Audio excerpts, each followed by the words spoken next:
my people, welcome back to my channel, and today we're going to be making something interesting.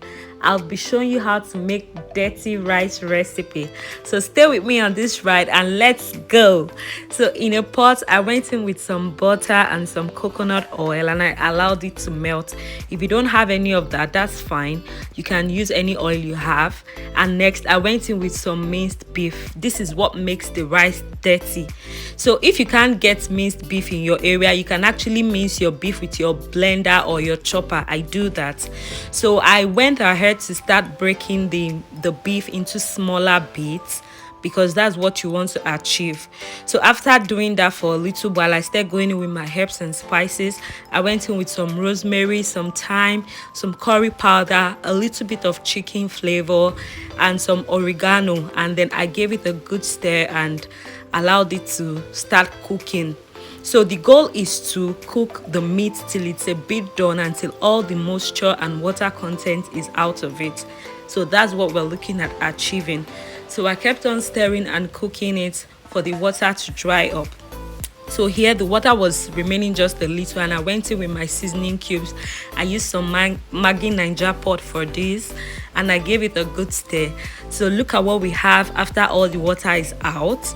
And I went in with some ginger and garlic to give it some extra kick.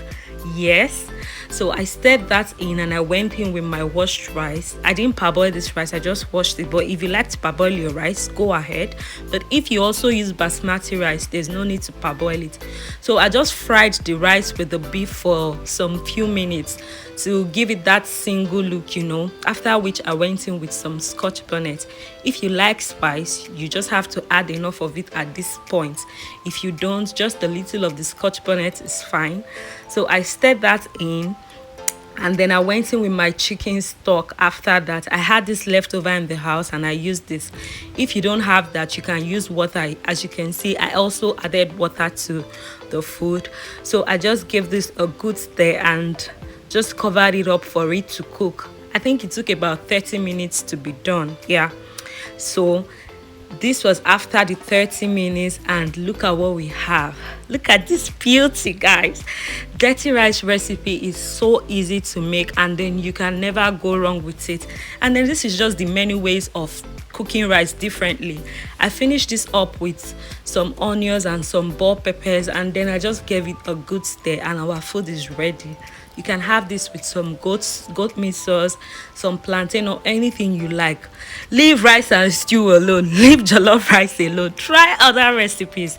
So tell me, would you be trying this out or you won't? What do you think about this recipe? Do you think it's cool? Do you think it's easy to make? Drop your comments in the comment section and don't forget to subscribe. Thank you for always and bye.